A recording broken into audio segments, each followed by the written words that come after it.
Hey, what's up everybody? Jake here and welcome to the hobby. If you've been collecting Pokemon cards for a while, then you probably have a couple of sealed booster boxes and elite trainer boxes inside of your collection. You probably have a binder full of ultra rare cards and full art trainer cards, and you maybe even have a couple of graded cards inside of your collection. Does that sound familiar? Because that's what every Pokemon card collection currently looks like. It seems everyone has the exact same elite trainer box, booster box, and card inside of their collection. So if everyone has the exact same collection, how is it possible that any of these collections are going to be worth more in 20 years?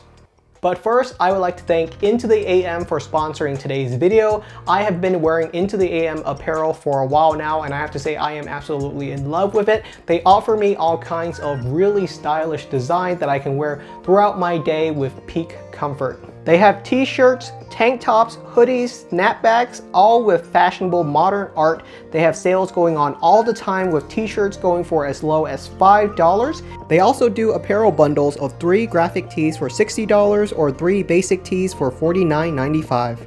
If you're looking to upgrade your wardrobe, I highly recommend you check them out by clicking the link in the description and get 10% off at checkout when you use my code TBJake10. Definitely check them out, you will not be disappointed. Thank you again to Into the AM for sponsoring today's video.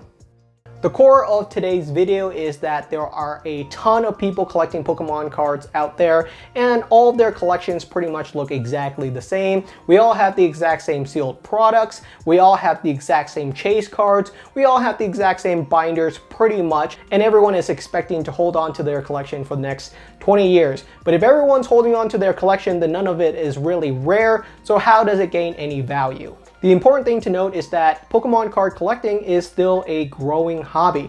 There are a ton of young kids out there that are super enthusiastic about Pokemon card collecting. There are so many young kids out there that are still collecting Pokemon cards. So I'm not worried about it going away as a hobby. I expect Pokemon card collecting to continue to grow over the next 5, 10, 20 years. I don't see it dwindling out, or I don't see us plateauing when it comes to a hobby.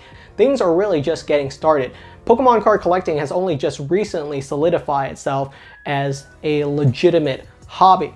Over the past couple of years, if you told people you're a Pokemon card collector, it's actually seen as socially acceptable now. Back in the day, you probably got laughed at if you told someone that your hobby was collecting Pokemon cards. But nowadays, it's completely normal. It's like collecting baseball cards or sport cards or watching football. It's just another thing that people enjoy to do.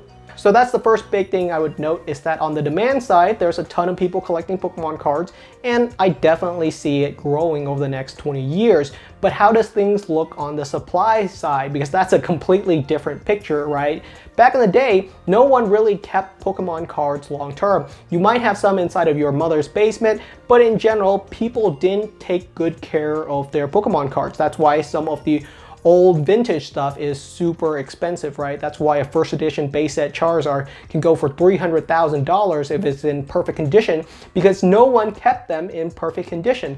But now it's a completely different story because everyone has modern sealed product. Everyone is keeping on to their Sword and Shield, ETB and booster boxes, and there's tons of modern cards that are going to be kept sealed, protected, long term. There's just so many people collecting Pokemon cards now that the supply side for Pokemon cards has exploded. Everyone has a sealed product collection now. So how does any of that gain value? There are modern products that have already gained value. Things like a Sword and Shield base set booster box, a Rebel Clash booster box, which isn't even a good set. Evolving Skies, which came out barely 2 years ago, a year and a half ago. It's not even that old of a Pokemon card set, and it's already reaching very high numbers, not because it's a boring set, but because of how much people enjoy it. So these card sets are brand new and they've already gained value. So that's a crazy thing. So I definitely think that modern sets definitely have room to grow, but there will be a slowdown. The big cutoff is probably going to be right around the Sun and Moon era. Most of the stuff before Sun and Moon is already completely lost. They're all gone. Everyone's cracked them open. There's a couple of stuff from that era. You can probably still find XY booster boxes. You can find some older booster boxes. You can still find those cards floating around. But definitely before the Sun and Moon era, there aren't just a lot of stuff out there, because that's definitely the major separation point. When you're talking about Sun and Moon to Sword and Shield, I think that era is just going to be easier to collect, especially when it goes to sealed product. The stuff that is popular is still going to be high in demand, but in general, a lot more people are keeping Sun and Moon, Sword and Shield, and probably into the Scarlet and Violet era. So there will be a separation. Stuff that's older than Sun and Moon, XY, Black and White, all of those earlier sets are getting more expensive, they're more rare. So yes, all of the stuff before the Sun and Moon era is definitely going to be more rare. But there is going to be a separation in demand as well, because most of the stuff before the Sun and Moon era, people just don't collect. There are people that collect vintage stuff, but in general, outside of a couple of sets like Sky Ridge, Base Set, Neo, there aren't a lot of people collecting these random sets from the Black and White era or the XY era, right?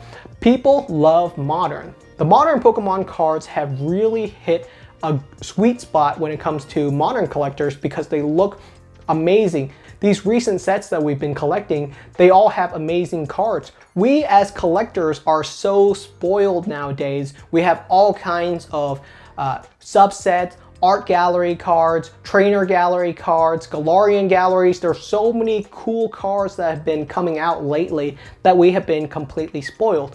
And honestly, all these cards are so gorgeous, but the thing is, we really don't know where the Pokemon company is headed for the next 5, 10, 20 years. So that's why I really hesitate to say Evolving Skies is going to be the best set. Crown Zenith is going to be the best set. Because the crazy thing is, the Pokemon company keeps one-upping themselves, and every set just keeps getting better and better. More gorgeous cards are constantly coming out, that it makes it really challenging for me to say what is going to be the most desirable Pokemon cards in 20 years. If you have sealed product and you'd like to keep it for the next 5, 10, 20 years, I don't doubt it's going to be more valuable. That's probably going to be true. Your collection is probably going to be more valuable in 5, 10, 20 years. But if you're holding on to modern stuff, the likelihood of your stuff being super collectible in 20 years is a little bit lower, just because there's a bunch of other Joes out there that are collecting the exact same thing. Now, is it going to be more valuable? Yes, it's still going to be more valuable, but there is going to be a major separation between the Sun and Moon to Sword and Shield era and everything older. All of the stuff before that is going to be super limited. There just aren't any supply, but at the same time, it's going to be pretty obscure because not a lot of people really collect into that era. There's a couple of people that collect vintage, but nowadays pretty much everyone is collecting modern stuff, just because the last couple of sets have been so amazing and the Pokemon company continues to release better and better sets. We are not reaching peak Pokemon yet. There are so many better sets that I'm sure the Pokemon company is going to release over the next 5, 10, 20 years. But definitely watch out for your collection, because I don't think it's going to be as valuable as you might hope, but that's completely okay. I don't think a lot of people are sitting on their collection and thinking that they're sitting on a gold mine. They just really love their collection, and if it just retains value over the next 20 years and that they can share it with their children's friends or family, then that's all that really matters. So I'm not really worried about how much my collection is worth in 20 years. I'm just here enjoying the ride, and every new set has been so amazing that I'm having so much fun. It's honestly never been a better time to be a Pokemon card collector, and I hope you guys share in that sentiment. Thank you so much for watching. If you have any questions, let me know down in the description and I would love to hear about it. I'll see you guys next time.